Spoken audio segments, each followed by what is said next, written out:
My name is Christy Busby, and you are about to listen to the next episode of my podcast called F.A.T.E, From Atheism to Enlightenment. So come on in, join me. We're going to talk about it all, from atheism to enlightenment.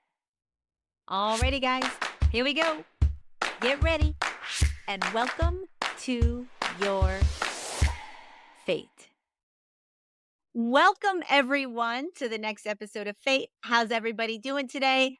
On today's show, we are talking about a topic that is near and dear to my heart, our soul connection to animals, in particular horses today, gang. I have a wonderful woman on. Her name's Sue Court. She has a book out called Our Soul Connection with Horses, Healing the Mind and Awakening the Spirit Through Equine Assisted Practices. Sue, welcome to your F.A.T.E, my friend. How you doing today?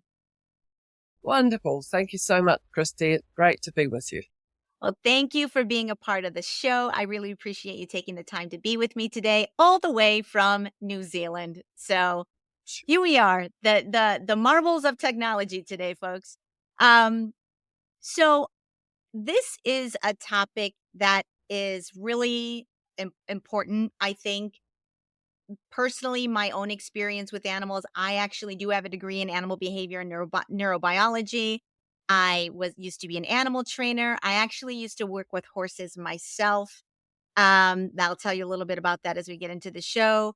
But why don't you, for the audience, tell me a little bit about what equine assisted therapy is, how it can help people, and what does that practice look like? And how you got involved in this. Let's start from the very beginning. And how did you become so involved with equines in general? Sure. Well, first of all, I was fascinated by horses right from when I was the year dot. And by the way, I've got a different accent that people might not be used to. So if I say anything that sounds incomprehensible, please let me know. There are lots and lots of horses in New Zealand. It's thoroughbred central, a huge racing industry and leisure industry with horses. So I always loved horses, but my parents weren't in a position where I could have one or even, go and have lessons. So I just rode other people's whenever I had the opportunity. I'm ashamed to say that I chose my friends according to whether they had horses or not. But it wasn't until I was 40 that I got my own horse. Life got in the way, as it does, and you end up trying to have a job and a career and what have you. Yep. And at 40, I kind of, midlife, I kind of thought, you know what? This is something I've always wanted to do, and I better damned well get into it now while I can. So I did, and I didn't pull the punches when it came to everything you need to do with a horse. At the same time, I had a career going, so I was a professor of music, actually music history here in New Zealand, and then I also ended up having a job in an Australian university as a Dean of Humanities. So during all that time, every spare moment I spent with horses. And then I didn't know anything about equine assisted therapy or equine assisted psychotherapy or equine facilitated therapy, counseling, psychotherapy. It has lots and lots of different names. I didn't hear about it until I think about 2010. And my partner said, "Hey, have a look at this website." And I thought, as many people do, what on earth is that? How can you do that? And the first thought is, and it's what most people think, and my first thought was, oh, so you do psychotherapy for horses, you psychoanalyze horses. Yes and no. I mean, you have to have a horse that's, they've got their head together. Yeah. And they're able to work with human beings. But no, it's not that direction. It's the other direction. It's using psychotherapy, counseling, whatever your therapy modality is, with a horse as part of the process. And so who would seek to do that? Well, almost anybody can, and almost anybody does. And so they would seek to come along for a session or a series of sessions to solve some kind of personal issue that they've got at the moment, a marriage issue or an issue, a goal issue. I don't know where to go in my life. I don't know where to get a new job or this job or whatever. And then deeper than that, to connect with themselves, to find wisdom and peace within themselves. But they also might have a psychological issue. They might be in the throes of depression. I also have autistic people come and learn to make a deeper connection with another being, and that's very, very helpful. Another issue might be addictions. So I work with people with addictions quite a lot. But the biggest issue is that I found people were coming because they were in midlife or approaching midlife and having that crisis that we all have. Well, not all of us maybe, but most. Oh dear. I'm halfway through my life. Death is going to happen. It's inevitable one day. How am I going to spend the rest of my life? What is the meaning of life? Why on earth are we on this planet? We all consider that. As human beings, we've considered that for millennia. Yeah. And what's the meaning of my particular life? So you'll have to excuse me. My voice is not coping very well. I'm going to have to eat a sweetie. Eat a sweetie. A candy. America. To try to keep it.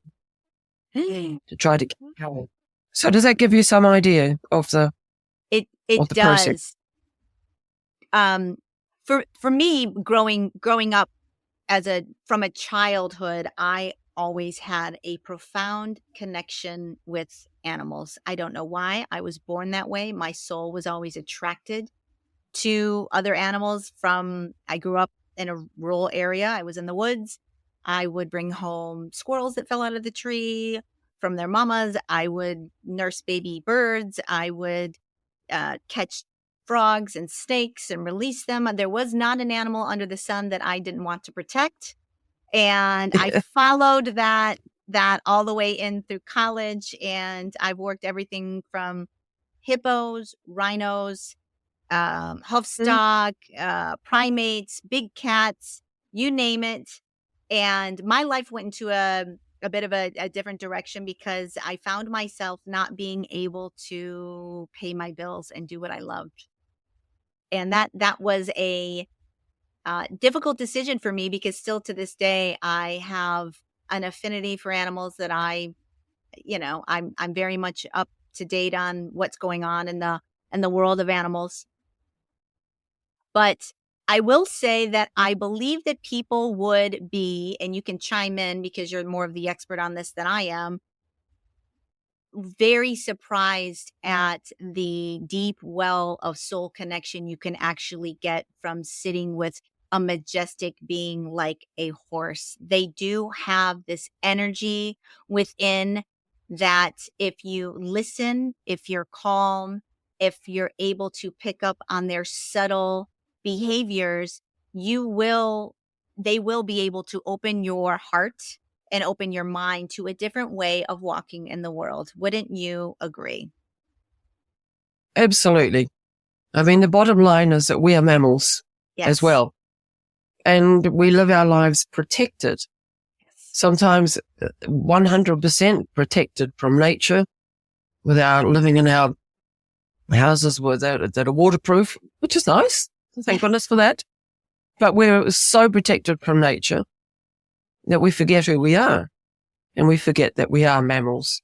And it's simply walking into a space where there is a large animal, or dogs and cats for that matter, any animal. Yes. Mice, anything. It takes you out of yourself. You're considering another being. And you're considering a being that doesn't have a voice physically, doesn't speak, but they do communicate with us. And to be with an animal that, where we are forced, if you like, to communicate on a level other than verbal is so good for us. Yes. And just being in nature, I mean, it's science now. There's so much science. I'm doing research for another book now, and I'm looking into the science of all this work. And there's so much science out there of the positive effects of Yes. simply taking a walk in nature, doing gardening, spending time with animals, what have you. It affects all our physiological systems very positively. It But is. the cation thing is amazing. Sorry. Oh, no. Well, I was going to just say it is where we are supposed to be at the end of the day. Absolutely. That is where we are always meant to be, is within nature, connected to nature, a part of nature. It is where we can um, find ourselves sitting quietly and looking within and being able to get that awe moment, the beauty of nature, the feeling Mm. that nature gives us. You can only find maybe through music, some That's pieces of wrong. music can get it. But there's very few things that are available to us out there that Mm. gives us that connection, that feeling, unlike nature does, or being with animals. Let's Mm-hmm. talk a little bit about how you approach horses. I mean, for me, I worked with I worked for a trainer in Michigan. It's a very long time ago. I worked with Yeah. Arabians, Mm-hmm. and I would warm them up for the trainer, long line them, cool them down, bathe them, wrap them, all of that. And I only lasted a summer there Right. because he abused the horses. He would put them up, and if they didn't do what he was wanting them to do, he would tie them up in the cross ties and beat them. Yeah. And this was before cell phones and you could tape people. He was like one of the top trainers in the country. Uh, And I he really liked me. I was a very hard worker. I knew exactly what I was doing around these animals. I I remember having to bathe them after he would abuse them, and they would have welts on their body, and they were it was I was young. It was a terrible experience. Horrible. And Mm. yeah, and I ended up quitting because I wish I could have turned him in. I was just a young person. I didn't know any better. And back then, even when I got into the animal field, we called it cowboy. I don't know if you've approached or been in that area where I you have have been in that.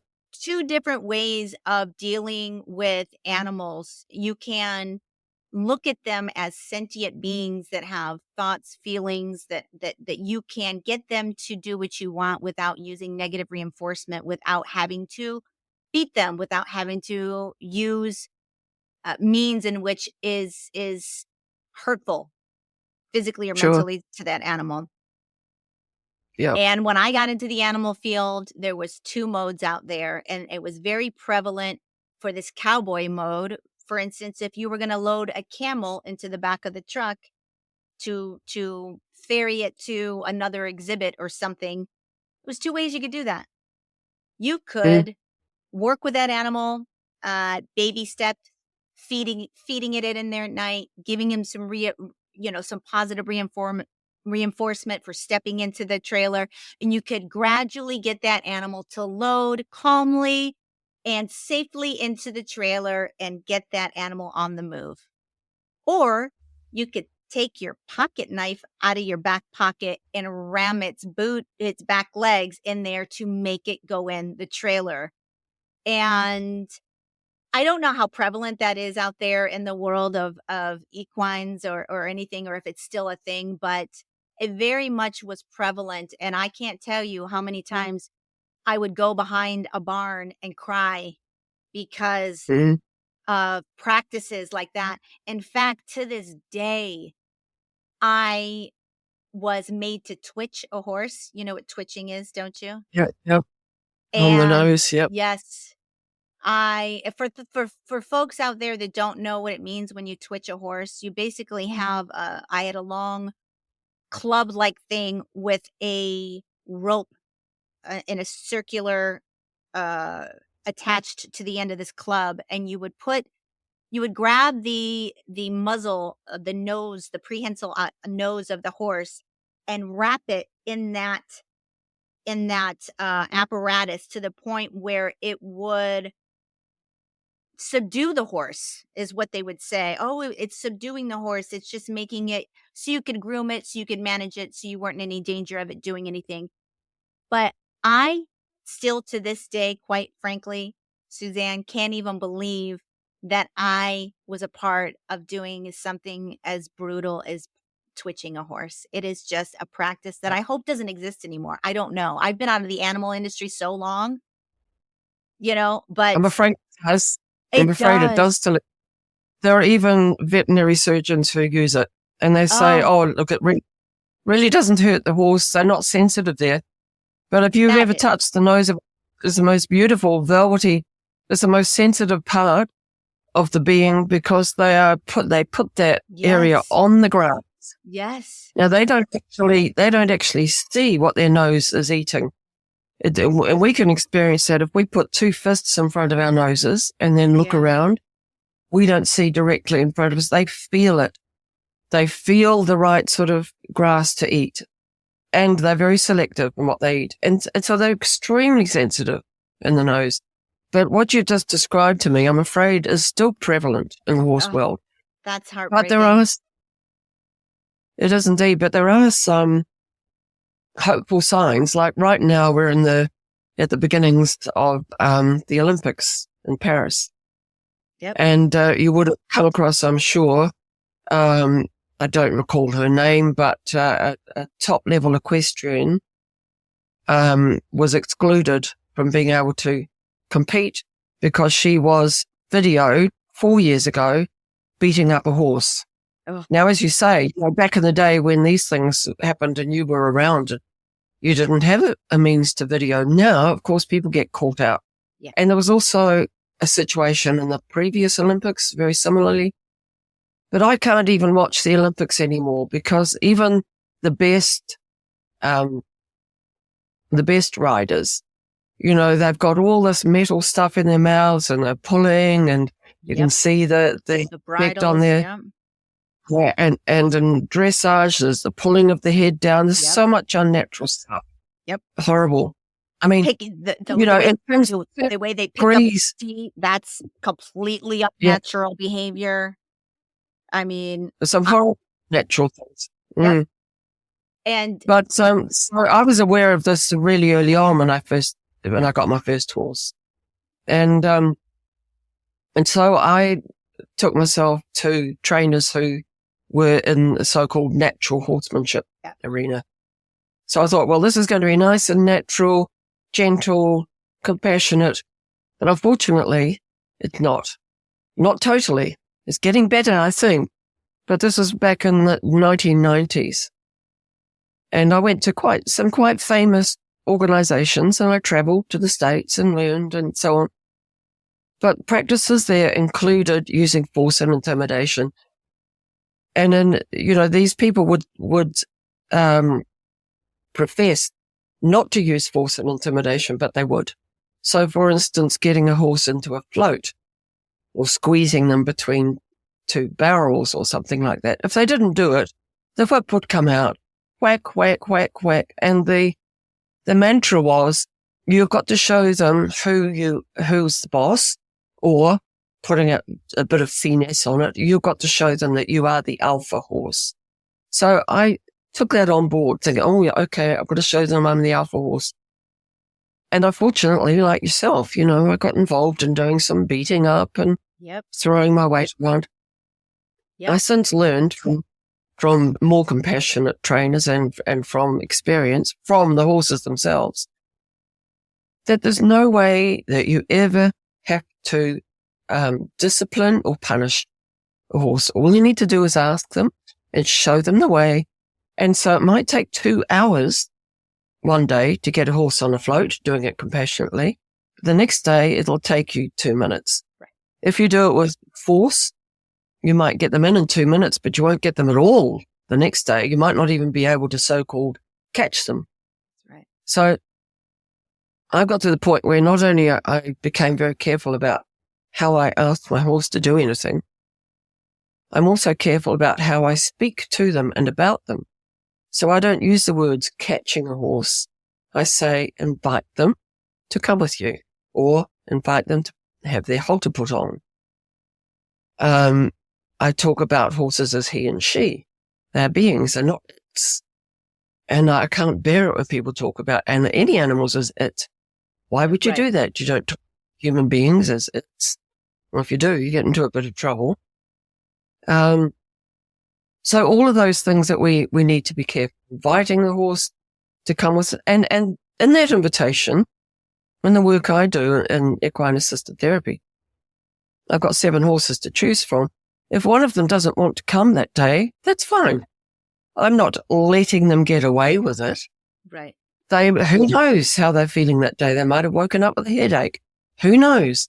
But in any case, you do not want to have an unwilling animal, 500 kilos heavy, working with a human being of 60 to 80 kilos who's unwillingly doing it. You don't want that. That's right. So that invitation. And they very rarely say, no, I'm not interested. They usually come, and I don't chase the horse. I walk beside them and wait until they stop walking. Then I show them the rope, and if they're prepared to put their heads inside the halter, that's fine. They do it. I don't do it. So those are the things I've learned mostly from the horses. And in doing this work, of course, you've got to be working from the point of view of compassion, from the point of view of connectivity. You are connecting, you are communicating. So if your communication is, I'm up here and I know best, and you're down there and you're just a beast, what are you going to get out of that? Right. Very, very little. I am very hopeful that we as human beings will start understanding that animals they have the same emotional depth that we do. They have family bonds. They feel pain. Yeah. They have joy. They do. have all of the makeup emotional stuff that humans have. And absolutely, it is a travesty how the most of the general population of the world sees them as non-thinking, almost machine-like beings that don't have feelings, that only act on instinct, that are robotic almost. And I've worked with a lot of different animals out there, and even hippos. Hippos are they are naturally aggressive animals. You don't want to be getting in a fight with a hippo for sure. But I can tell you this. We had 22 hippos where I worked, and each one of them had their own way of being. They had their own personalities. I had some that I could interact with very well, like Rosie. You could interact with she was sweet as can be. And then you had Tequila, who was really out to get you if you were to turn your back on her. She was going to get you. With the name like that, we used to call her Tequila. She wants to kill you, But animals have their own way of being with each other. They have their own sense of knowing themselves. And yes, it is different than a human level. They don't have the same kind of communication skills that we do, but they definitely communicate with each other within their own way. And just because humans don't understand that particular mode of communication does not make them less than humans. It just doesn't. Yeah. I mean, we're fooled by that, what we can do with our mouths. Yes. And the fact that we use language has played a large part in developing the prefrontal cortex. And so we think that makes us incredibly superior. Yes. I mean, all it does is it's a very, very useful tool. But the thing is, and this is something I quote in my book, Soul Connection with Horses. There's a study done in the 90s, I think 1996, I think, where it was discovered, a psychological study, scientifically discovered, that when we communicate, 7% of our communication only is verbal.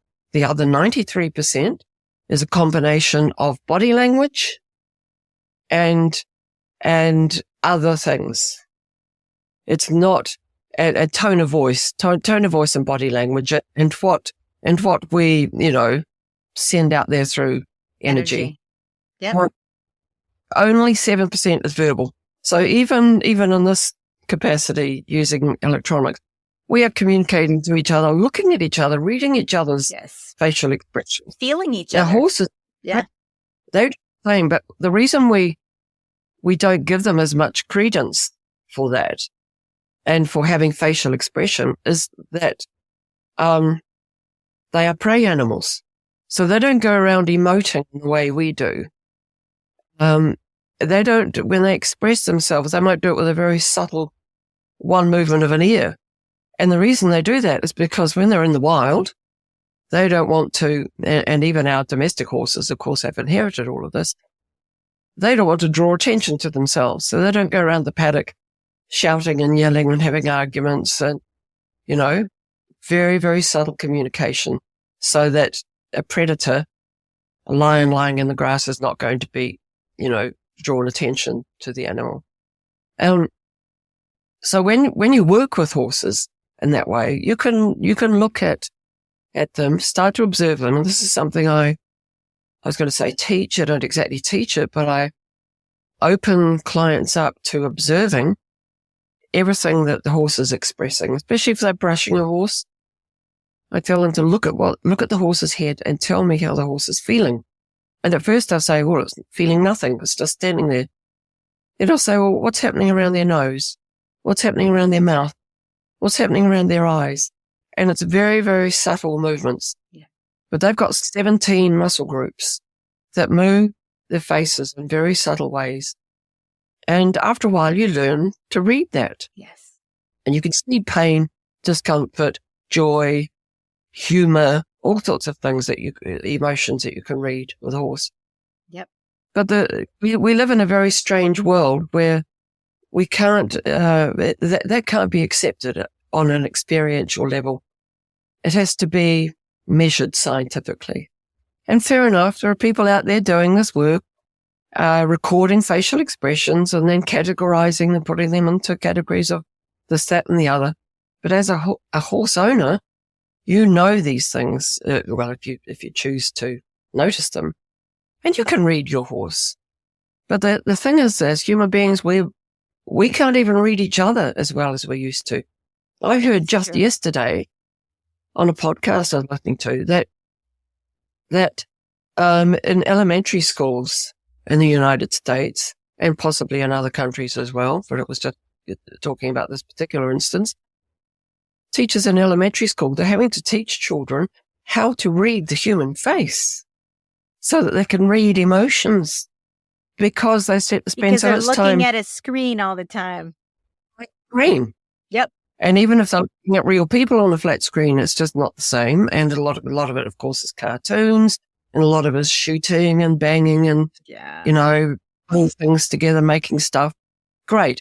But if they spend 5 or 6 hours a day doing that, they don't know how to read other human beings. It's a travesty. Where have we become? Travesty.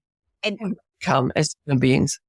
It is the direction. It feels, I say this all the time on this show, it is so dystopian out there with what is going on within humanity, and not only with the wars, with the social media, with the hatred, with the judging, with the lack of compassion.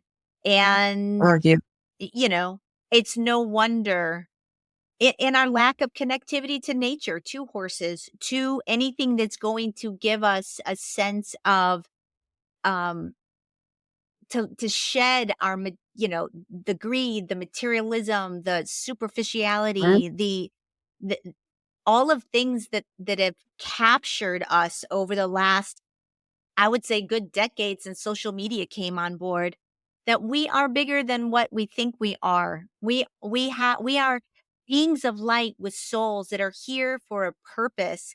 And part of that is our connection to nature and fostering the earth and being a part of it. It helps us stay grounded. It helps us survive. Without nature, we will not exist. And we ravage it like it's a resource that if it's gone tomorrow, we'll be just fine. And that's quite frankly just not true. When we lose Yeah. our natural world, we will lose our humanity with it. It will be gone. Well, we will lose everything Yes. because, we think of ourselves as being in nature. Let's go out into nature. Yeah, fine. That's lovely. Let's do that. But we're not in nature. We are of nature. We are nature. That's right. And the same with the concept of environment. Let's go out into the environment and let's protect the environment. We are environment. It's us and our environment together. Take our environment away. Right now, my environment is the air that I breathe. It's what I can see out the window. It's what I've eaten today. And, we could trace all that back, where that comes from. So the environment is within me. I've eaten it. I'm breathing it. I'm living it. Take any of those things away and we die. That's right. And it's not rocket science, but unfortunately a majority, I think, of modern Western humans believe that we can fix whatever the problems are in the environment, politically, wars, and all these things with technology. We can't. Technology is I wouldn't do without this computer, for instance. It's great. It enables us to do things, but it doesn't make us better people. No. It doesn't enable us to live better. It doesn't make us happier. We are much, much unhappier now than human beings were 100 years ago. And this is all recorded. There are, people have done the science on this and looked back at what people have said about themselves 100 years ago. They were much, much happier. Oh, yes. Without the technology, without the triple glazing, without the, 6 bedrooms and 5 bathrooms, much, much happier. I know we're getting a little off topic here, and we'll round back to the book, but I will say this. It is a tragedy how we have let money and profit drive us to the point where people feel like if they don't have that 15,000 square foot house, if they're not driving that car, if they're not, then they haven't made it, then they're not worthy, then they're not running in the in the circles that they want to run in. I live in Los Angeles, so I live in a very status driven city for 20 years Yeah. now, and it is incredible how wealthy and how much money people have. And when you drive through the streets, there is an unbelievable amount of people living in tents on the streets. So you see Yep. it every single day where I see incredible wealth. And yet there are so many people that have just lost everything and now can't even function in society normally anymore. You can't afford rent. You can't afford food. You can't afford anything. So you end up getting addicted to drugs. You end up getting addicted to alcohol. You end up having a very desperate life, and there's no real help out there. No one's coming to help them. No one. That's right.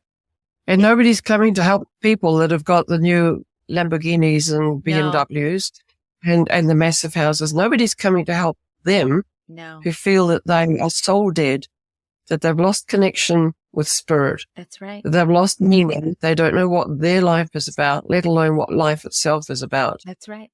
And that brings us back to the subject of the work that I do with the horses, because Yes. more than half of my clients come from that, from that cohort. And I've been there myself. I spent a good 10 years at least, maybe more, where I lost connection with making music. I was a professor of music. I was teaching the history of music, but I stopped making it. I lost connection with my own creativity. I lost connection with anything spiritual. I assumed that life was simply on a material plane and that it didn't make any sense. And for a long time, I was okay with that, without it making any sense. But gradually, I realized that what I was doing was increasing the amount of wine that I drank every night, to the point where I eventually had to admit to myself that I was addicted to alcohol. And long story short, I went to AA, and I discovered a reconnection with something outside of myself. I wouldn't even bother to define what that is. And that's what drew me into this kind of work, and into retraining as a counselor and training in equine assisted therapy. Because whatever way you do it, whether you take yourself to a church or a synagogue or a mosque, or whether you listen to spiritual podcasts, or whether you go out into nature every day on purpose and reconnect with that, whatever it is you do, whatever your mechanism, if you don't look outside of yourself, you are just going to wither up and die inside, because we're not built that way. We are built. Now look at the animals. I look at horses. They live in a herd. They support each other. There's one horse, the head mare, who leads everybody to where they need to be, to safe places. And our horses here, they don't live in confined little spaces. They have the whole farm that they can walk around in. So it's as close as you could possibly get to living in the wild. Yeah. And they look after each other. So, some of the work that we do is simply observation. Let's observe how horses relate to each other. They don't get angry with each other. They're very good at saying, this is where my boundary is, to another horse. No, you don't come and stand with your face right up here. Get back. That other horse will get back with some tiny little indication from the ears or the nose sticking out. Will step back. And then what will that horse do? That horse will go back to grazing. Go, oh, okay, I'll just do this. Now, if that was human beings, we'd go and tell our best friend, hey, guess what he just said to me? He told me to F off, and then I'd said this, and then I said that. We'd have an argument, and then we'd hold on to it, and we'd tell the story for a day, a week, a year. And if it was a really bad thing, maybe a lifetime, Yeah. Other people did this. Horses, they just get over it straight away. They're forgiving. They look after each other. They know that if they're not forgiving and don't look after each other, they're going to cause an injury to someone in their herd.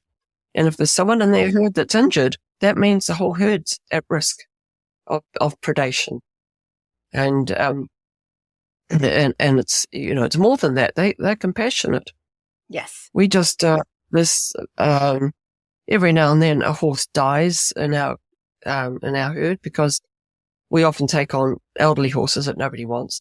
So eventually, they have to go into the ground, and we wait until they're ready and get veterinary advice and so on. Now, when we do that, and we had to do it, unfortunately, very recently, when we do that, the horses, they hang around to see the whole process. They also know a few days beforehand. They might even tell me that another horse is ready to go. By the way, they're hanging around that horse.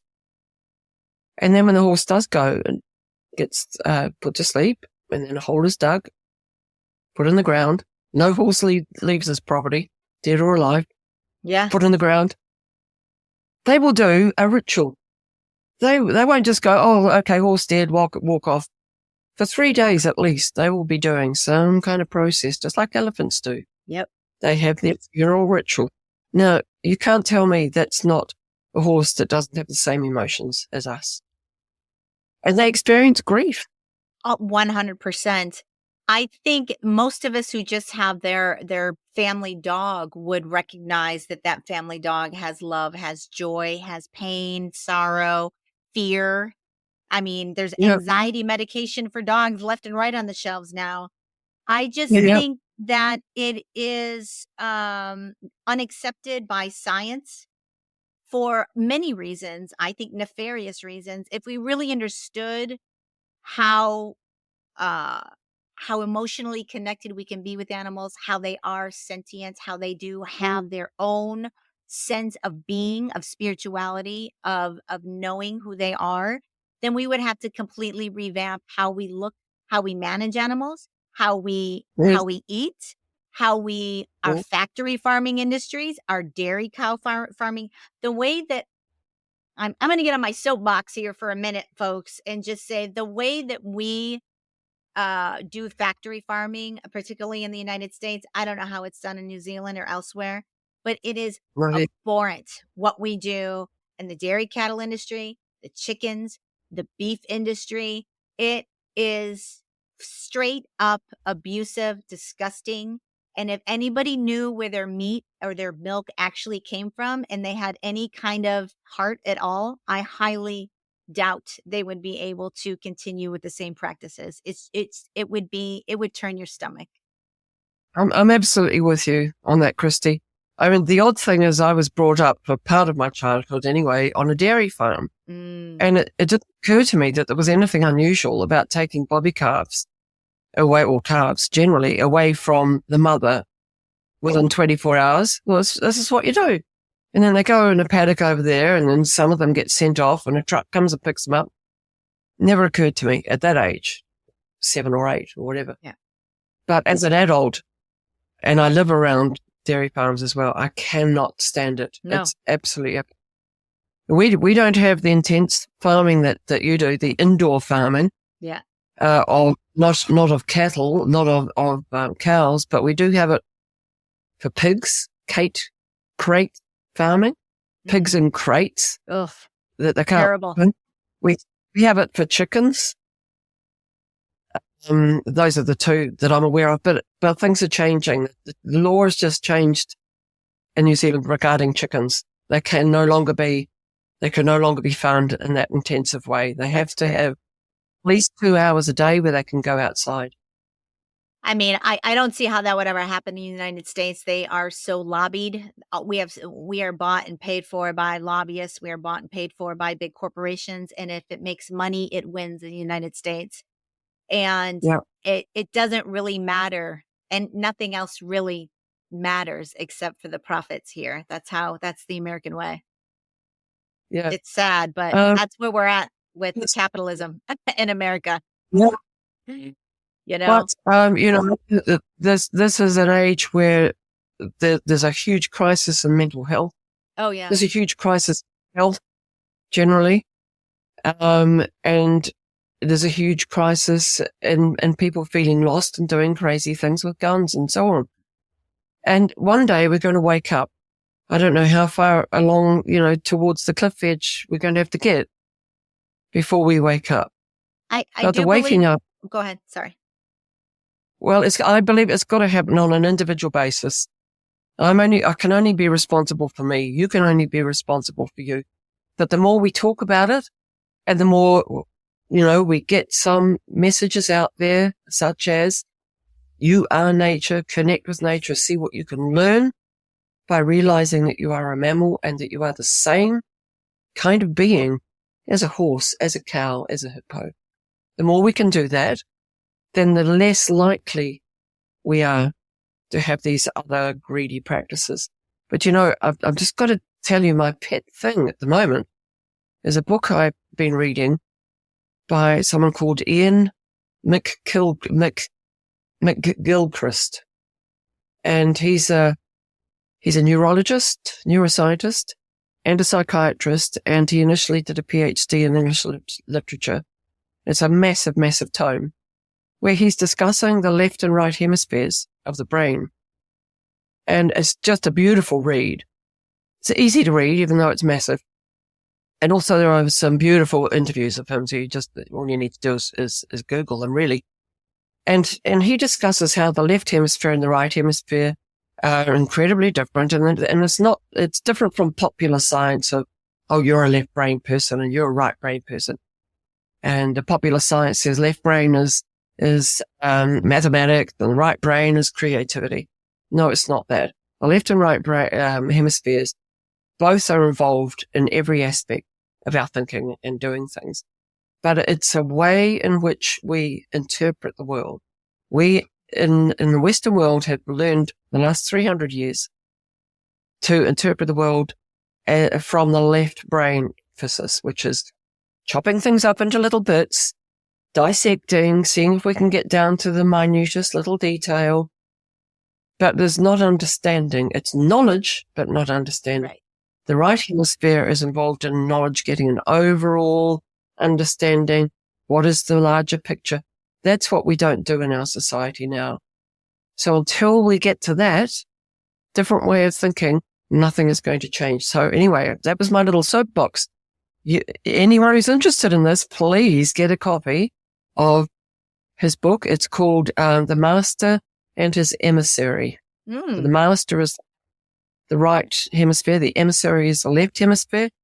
And what the left hemisphere has done is said, I know everything and I know more than the master does, and has just taken over our ways of thinking. I agree. I think, it is, we are so distracted now, and we are so incapable of, for instance, in your book, you talk a lot about slowing down, letting the horse kind of lead and dictate, and really um getting into the practice of being mindful around these animals and allowing them to be, and almost to the point you discuss where you can visualize what you want that animal to do, and that animal will respond to your energy.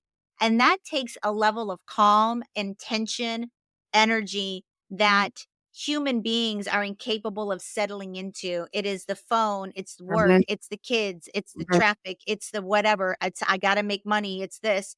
And I can see how this practice would be super beneficial for somebody, especially, even barring any psychological issues, trauma, even if you want to slow down and learn how to sit with another species and connect on that level. It will really open you up to a broader sense of being in your life, I think. Can you talk? Absolutely. The word is connection, which is why I use it in the title, soul connection. Yeah. And in connection, of course, it goes both ways. So if you're connecting with a horse, the horse is connecting with you. And that, visualizing and asking the horse to do something, the very best riders are able to do this. And, I experienced that to some small extent when I was riding. Every now and then I would say to myself, I think we'll go left, and the horse would just go left. And I think, hang on a minute, I haven't told you to do that. But there would be some expression through my body that they could feel, or through the outside of my body, the energy that we emanate. And when you're in a very good space and you are a very good rider, I was never a very good rider, but occasionally I'd have that connection in riding, then you experience that. And when you're with an animal, so most of our work is, well, all of our work really is non-riding. It's being with the horses, observing them, and then asking them to do certain things, walk around with us. You can ask the horse to do something like stop walking. And they'll just go, okay. And they'll stop. And that is the most incredible experience. And, you were mentioning that we need to go out and connect. We need to slow down. We need to find space.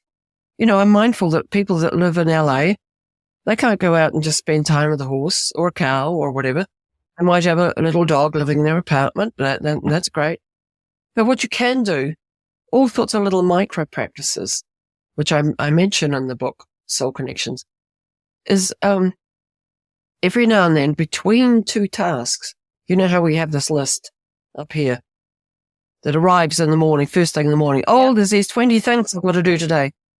And that can destroy our day, because, I'm only halfway through my 20 things. Do one thing, stop. 2 minutes. I used to have an egg timer. And I think an egg timer is 3 minutes. Those old fashioned ones? Yeah. A little bar, so you turn upside down, the sand goes through. Yep. So I would do a job and I would put that beside me and wait. And I'd simply look at it. And I used to get very frustrated. I think, oh my God, this thing takes forever. And then gradually realized, that's not the job. The job is just to be, just to experience being, and to experience, what does my body feel like? Oh, I've got this big knot in my stomach. Why is that? Oh, because I'm nervous about doing the next thing. We're so busy doing, we forget to be. Do that once or twice a day. When you're driving, do some deep breathing. Yes. When you're in a queue in the supermarket, instead of feeling frustrated about how much the person in front of you has got in their shopping basket, do a little bit of breathing. Meditate on the colours on the box or the cereal box. Just take these little opportunities. Nature is everywhere. Yes. Look at a flower, breathe and look at it. Look into the eyes of your cat, stroke your cat. Just every day take these opportunities. And if you're not used to doing that, I highly recommend writing a journal, Yes. a nature journal. How many times today have I connected with something in nature? Yes, yes, yes. How many times have I stopped and done nothing? I am in my own spiritual journey of awakening, which is one of the reasons why I started this podcast. And I am in my own practice of I get up, I sit. I used to turn the TV on. I used to have something going in the background. I used to be distracted all the time. I'd be on my phone.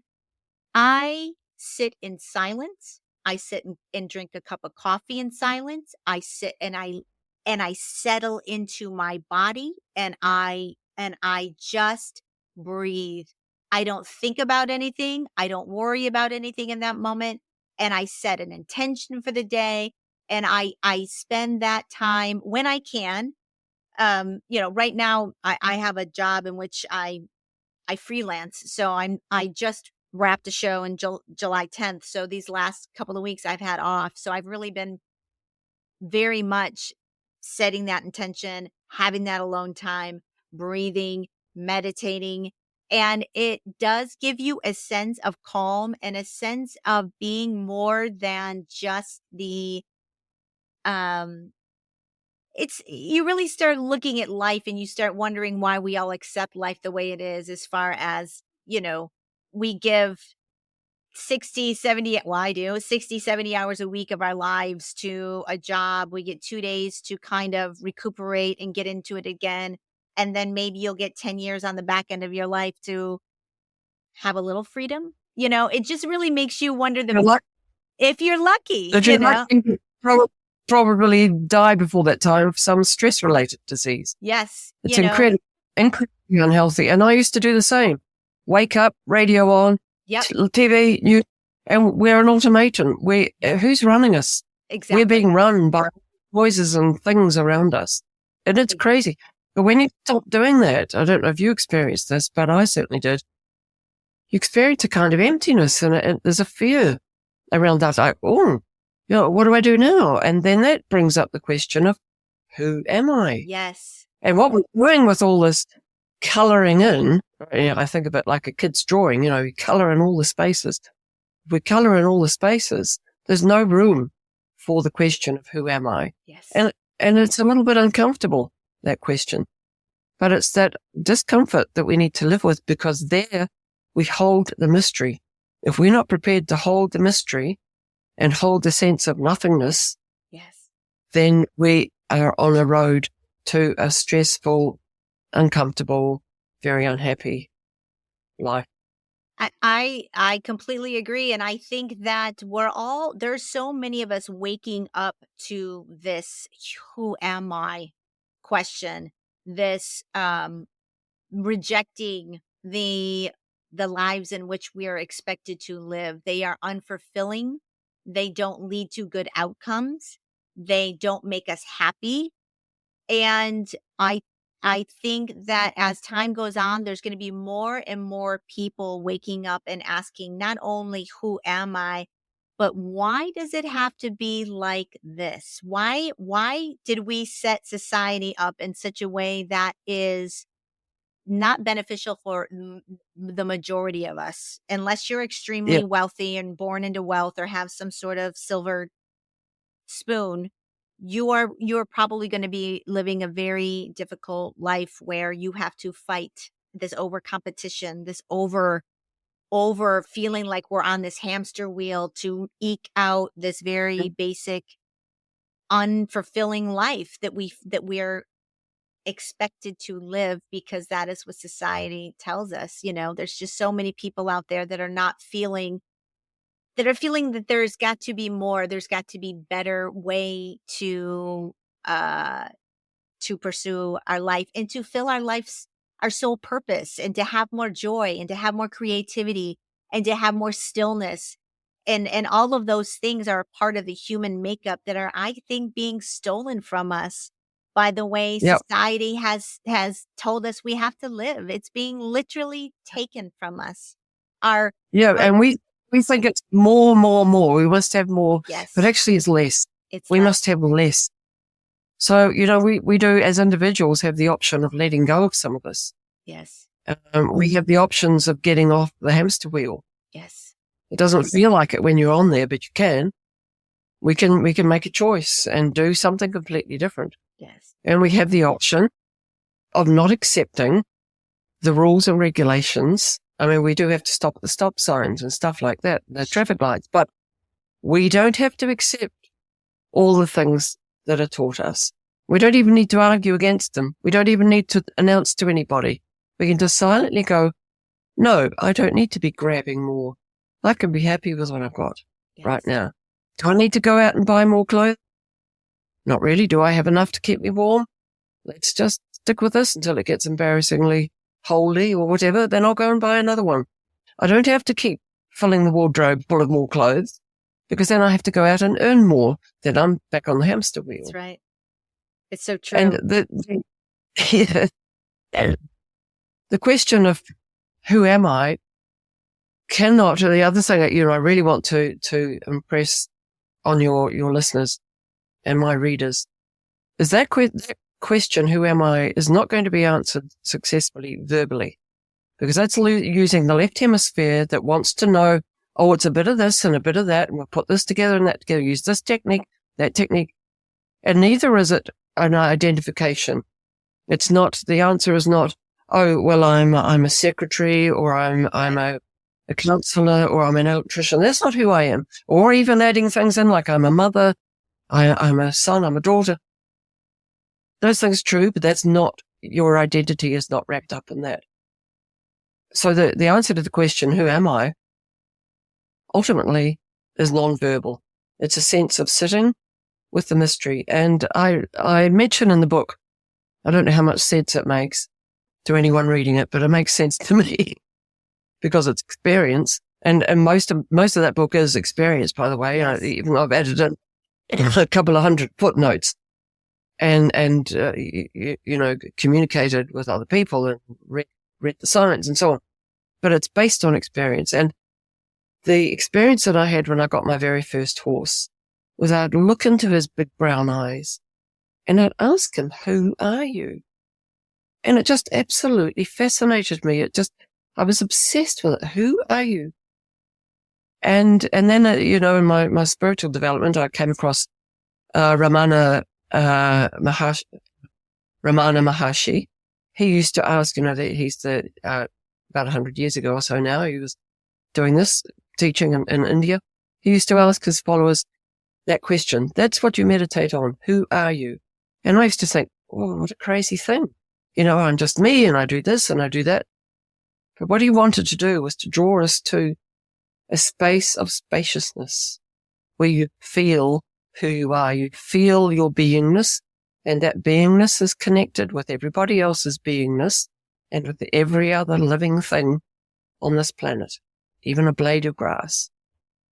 Absolutely correct. We are all connected. And I think that is why inevitably you can get so much out of something like equine assisted therapy, because you absolutely will understand how truly connected you are to other beings, that you are one, it's consciousness, it's energy, and Yes. you are connected on a level that is deeper than you will ever be able to acknowledge unless you get into that spaciousness, unless you get into that stillness, and that paying attention to behavior, paying attention to energy, paying attention to how you feel inside, and being able to pick up on how that animal is feeling as well. I mean, Yes. it is a I've had deep spiritual connections to animals my whole life. I have always known that they were sentient, that they had emotions, that they had personalities, and that we were connected. I was born knowing that, if that makes sense. I always knew that, that inner knowing that like you know. And Absolutely. I I love that I was able to bring you on and talk about soul connection with horses and how important it is and how much you can really gain from exploring something like this that will teach you about mindfulness, about meditation, about exchanging energy and slowing down and healing yourself. We all have Yeah. so much trauma from not only, nobody gets out of childhood without drama, and Yeah. nobody gets out of life without experiencing trauma. And I think that I say this a lot in this show, but a lot of people have to be shaken to awaken to who they That's are. it. You have Takes, to be yeah. shaken. Yeah. It takes a major, often traumatic negative event. With Yes, me, it was alcohol to wake up and think, oh my goodness, I've got a life here. yes, I better treat it carefully. But there's one thing that I don't often say it, but I certainly, it sort of supports everything I do with horses, which is a belief that horses know exactly what they know to be a horse. They're given everything through their DNA and through being brought up in a herd. They know everything they need to know to be a horse. And so if I said that to someone, they would go, yeah, of course. And then I can say, so do you know everything you need to know to be a human? And they'll say, no, I don't know this, I don't know that, I don't know where I'm going, I don't know who I am, blah, blah. But that is true. I really deeply believe each of us knows, and collectively we know who we are. We know everything we need to know to be successful human beings. And by successful, I don't mean a CEO of a bank. I mean successfully functioning in the world in a healthy way. We are given everything we need to know. And the reason we don't do that is all the stuff that we pile in front of us. The radios we turn on, the TVs, the swallowing the belief we've got to have more, got to have more, got to have a bigger house, got to have a yeah. bigger car. We're on that hamster wheel. Get rid of the hamster wheel. Get Yes, some of those things, and a little bit at a time. Just get rid of some of our attitudes of, I've got to have more. yep, Just start there and say no next time something inside you says, I've got to have another or a better or a bigger, brighter, whatever. Find yourself saying no. See how that yes. feels. I think a lot of that, and I'm speaking from my perspective here in LA, a lot of the wanting more, bigger, better is actually pressure from status. Like, people care very much about what other people think. There is this, it's almost like social media has extended our high school years into infinity, where now Yeah. everybody is just, living in this faux world online where they have to show everybody how good they've done, how great they are, what they have, how beautiful they are, how everything. And it is creating this dystopian like um culture where we care more about the materialistic things that you can show somebody, and there's no we're I feel like the more we're into technology, the more we relinquish our humanity, the more we're losing our connection, the more we're able to hate each other, the more we judge, the more we become self righteous, the more terrible things are getting Yeah. out there in the world. And I can't express enough to, you know, tell people to pump the brakes, shut the computer off, turn your phone off, stop watching the news every night, and sit with yourself and understand who you are and what you are and get in alignment. And everything I know for me, I've been kind of in the spirituality game over the last 2 or 3 years, and I have really let go of so many people in my life. I've let go of so many different habits that I used to have, one of which was watching the TV all the time. I don't hardly ever turn the TV on. I'm not on social media very much. I have to be a little bit to promote the podcast because I do want this podcast to flourish and reach as many people Yep. as possible. But at the same time, I'm not out there to promote myself. I'm out there promoting my topics. I'm out there promoting, come listen to this and open your mind. Come expand your consciousness and get on your path, not come and listen to Christy Busby, blah, blah. Yep. You know what I'm Exactly. saying? Like, it's not about Yep. me. It's one. It's about what I'm presenting to you. Come and and open your mind to something different that will make you think about a different perspective and a different way of being in life, you know? Well, goodness, there are people like you around doing this work. It's great. Oh, no, I would say Logicals, thank goodness gotta there are get out. people like you. You know, I think that your work is probably more important because people really do need to be around animals, understand how important they are, and understand our connection to them and how significant it really is. And there's just so much ignorance around animals, around natural animal behavior, around its importance that anybody who's out there in the animal field working with people that are allowing them to expand their mind into horses that are so majestic and beautiful and creatures that are they're deeply soulful. I miss being around animals, and if I could transition back into it, I always said for years, like if I ever could go back to animals in some way, I would. Maybe I will. Maybe there's a path for me out there, even if it's just Yeah. rescue and rehabbing animals. I used to do wildlife rescue and rehabbing. I mean, there's many, many opportunities to give back to wildlife, to um to get involved in nature, to get because that Yeah. is this podcast is about spirituality and learning about who you are, but honestly, getting back to nature, getting grounded and protecting nature and allowing it to impact you and change your energy, your vibe, your consciousness is a beautiful thing. And I think that you are doing that in spades. And so thank you for doing what you do out there, Suzanne. Thank you. Yeah, and I see some nice nature right behind you. You've got some lovely I trees there you can go and I do. trees are wonderful.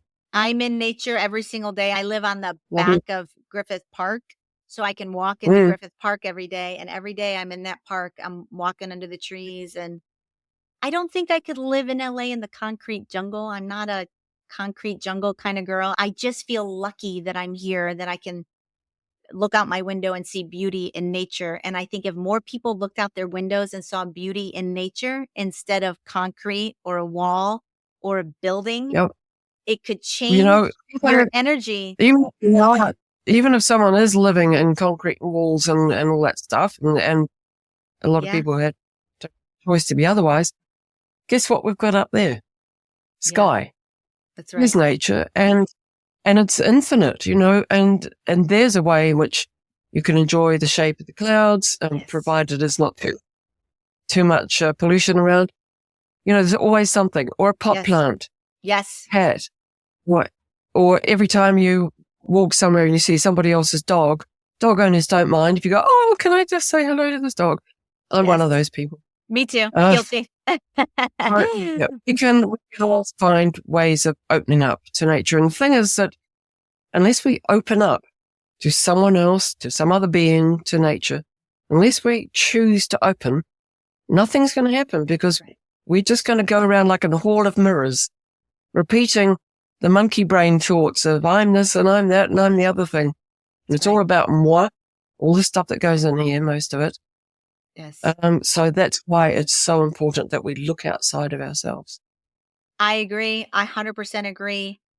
Well, look, I don't want to take up more than an hour of your time. I promised I'd keep you to an hour, and we are there. Right. But Sue, I just can't thank you enough for this important discussion. I love that you have a book out there that it gives a great outline of how you work with horses, how you put the animal first and you respect their energy, their behavior, and you're allowing people to connect with them on a level that they would never otherwise be able to connect with them. And it's going to open their hearts, their minds, and allow them to flourish into people that they are going to love. They're going to heal and transform. And I love that. And, Absolutely. Yep. go out and get her book, gang. Soul Connection with Horses by Suzanne E. Court. Pick it up. It will give you especially if you are in the animal industry or in the equine industry at all, it is a great way to expand your knowledge with how you can be around horses in a entirely different fashion that will not only bring you joy, but your horse joy as well, which is most Can important. I also mention my Mhm. publisher, which is Of O course. Books? It comes out of the UK and the US. Wonderful publisher. And if you have a look at what they have, there are so many beautiful spiritually derived I mean, titles from there. So have a I look at what they offer. absolutely, Gavin is amazing. I think he is Right. a top-notch, like, stellar Yeah. gentleman. So yes, check out all of their books. O Books. Oh, Yeah. books, yes. So That's letter O literally dash books. Yeah. Yeah. check Yeah. it out. I'll put that in the show notes, and you can get your book on Amazon or anywhere like that, Barnes and Noble. Do you have a website or anything that you want to plug? Yeah. I don't sell my book on the website though, Okay. but people are most welcome to look at it. It's earthhorse.co.nz. Okay. And if people are interested, I know you're out in New Zealand, but if I might have some listeners that want to come out there and do a little equine therapy, are you in a position where you just get on the website and they could reach out to you and if they could seek more information How, or maybe find somebody here in the how, States that does it? I don't know if you have connections with people here in the United States that also do the equine assisted yeah. therapy. Mm. I also teach people how to become equine assisted Oh, therapists great. if they've got some sort of background in therapy already. And I can do that online. So you don't have to be in this country. Oh, I can perfect. be. I love So that. I didn't plan to do that. But of course, as so many people learned to do during the COVID experience, I thought, well, how am I going to earn a living here? Somebody said, teach online. And I thought, impossible. But it is possible. Videos and all sorts of Oh, techniques. It's fine. excellent. I love that. Yeah. All right, Sue. Thank you so Okay. much for being a Thank part of you. the show. I really appreciate it. And ladies and gentlemen, that is a wrap on this episode of Fate. We will see you next week. And I'd like to thank you to Sue Court. Thanks, guys. Journey well, everybody. Bye-bye. Thank you. It's been a great pleasure. Thank you.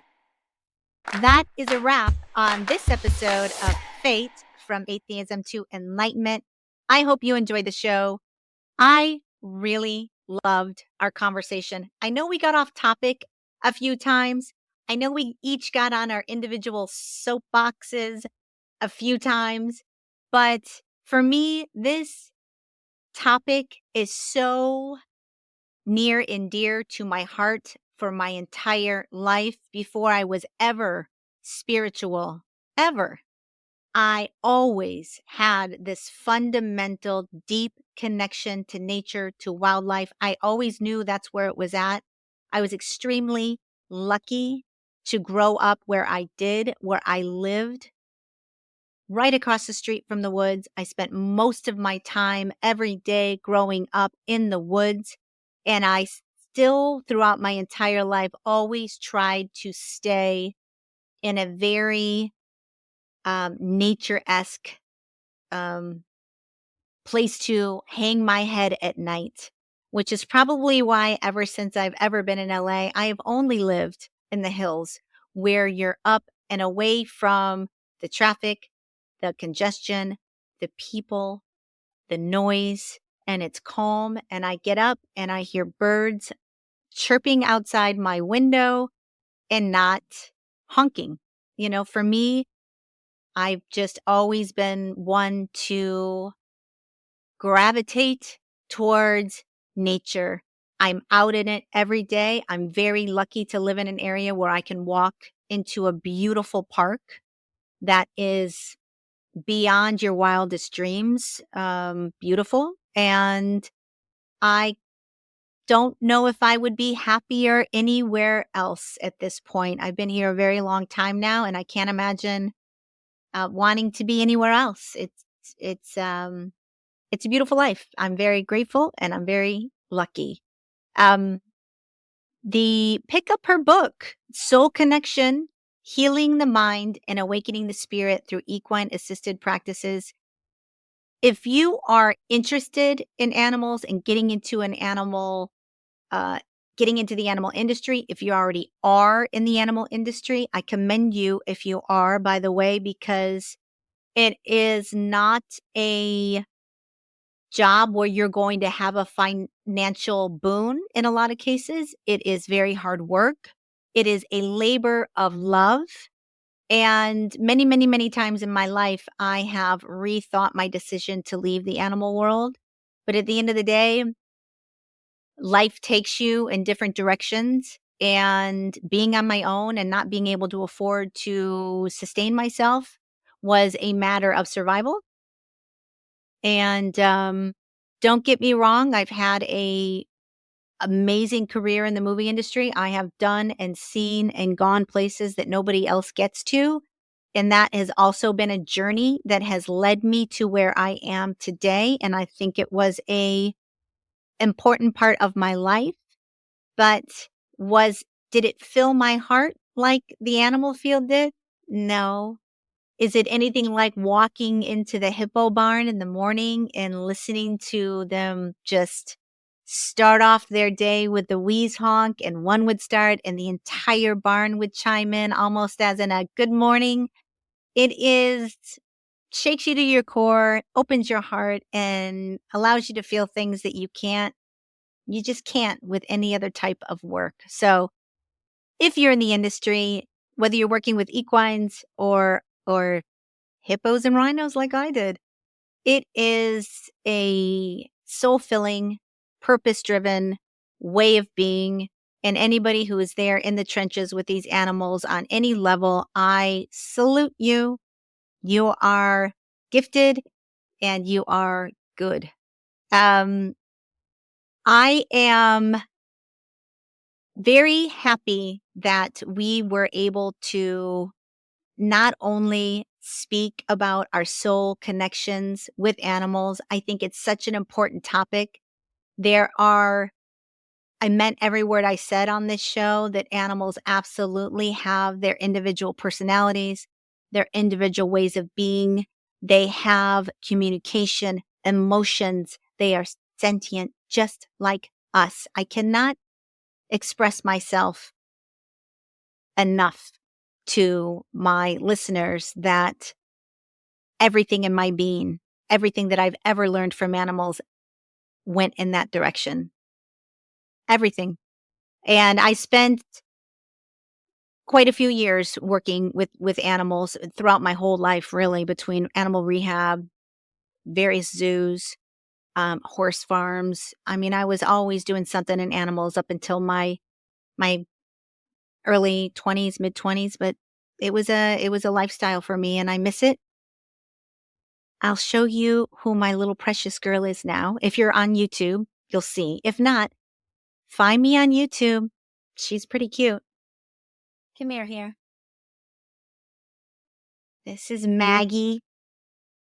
She's about 4 pounds. She's just a little bit, but she is my heart, my best friend, my all. She's 10 now. She turned 10 this year. I can you hear that in the mic? She turned 10 this year and she is just the light of my life. If I could have 10 dogs, I would. but my lifestyle does not dictate that. So I have Maggie. She used to have her best friend, Mr. Pickles, who unfortunately we had to put down last year, but he was a light, that boy. I actually wrote a book, you guys. It's a children's book, and it is about Mr. Pickles and Maggie, and it is called Mr. Pickles and Maggie, A Tale of True Friendship. And it's all about how Mr. Pickles ended up having to have braces on his legs. I mean, there wasn't any amount of money or any kind of therapy or anything that I would not do for this dog. He had health problems. We ended up having to put him in braces and on his front legs in order for him to walk. And I kept him going, pain-free therapy, water therapy, you name it. I did everything for Mr. Pickles, but Maggie never left his side. She always helped him. She helped him get back on his feet when he thought he wasn't going to be able to make it. And I wrote a story about it, and it's out there on Amazon, and I don't talk about it a lot, but it is adorable.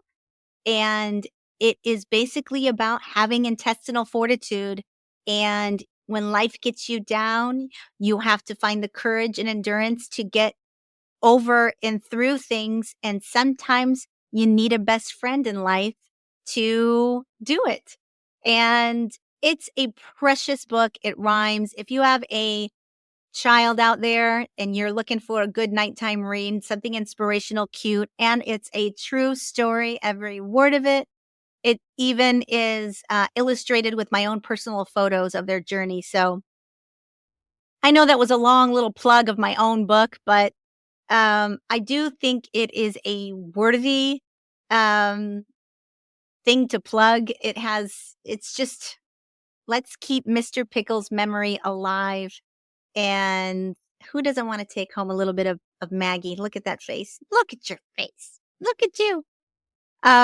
On that note, guys, I'm going to go ahead and call it wrap on this episode of Fate from Atheism to Enlightenment. I'm going to put the link to my book in the show notes, as well as the link to Suzanne's book. Please pick it up. It is going to give you a different flavor of how to be around animals. And if you are at all experiencing any mental unwellness and you've tried other modes of therapies and you haven't tried something like this could be something that could really be beneficial for you. It's not taking a pill. It's not and going and pouring your heart out to somebody, but what it is getting you in touch with who you are. And I think we all need to figure out that question. Who am I? What am I doing? Where am I going? Is my life fulfilling? And we touched on a lot of topics this episode, and I can't tell you enough how great it is to have fulfilling conversations about meaningful things that affect humanity, our lives, and who we are. It's one of the great joys that I'm having doing this show is just connecting with people that are experiencing the same kind of questions, the same sort of journey. And it's been a blessing to meet somebody like Suzanne Court. I wish her all the best. If I could get out to New Zealand and see her farm, I would go muck a barn with her tomorrow. In fact, after the recording session, we had to wait for the download. And since it was in New Zealand, we had to wait for like an hour and a half. And we talked the whole time. And I find that she is a good soul. All animal people are, it seems. They are. Not everybody, it's a generalization, but if you are working around animals and you have an affinity for animals, you are coming genuinely probably from a good place in your heart. It's just that's what it takes in order to stay in that world, I think. Um don't get me wrong, there's still cowboy out there. There's still a lot of ignorance around animals and ignorance around their behavior. And, you know, one can only hope that we continue to evolve and learn and grow. And hopefully this podcast puts a little bit of a tiny little dent in that. Alrighty, gang. Say goodbye, Maggie. We'll see you next week on F.A.T.E From Atheism to Enlightenment. And I can be reached on Instagram. It's F.A.T.E podcast. Go ahead and let me know what you think about the episode. If you are enjoying what I am doing at all, please subscribe, tell a friend, like, whatever. Help me keep this going. I want to touch as many people as I possibly can, and I need your help to do it. So help me out, gang. Subscribe, share, tell a friend. Until next week, welcome to your fate, everyone. See you soon.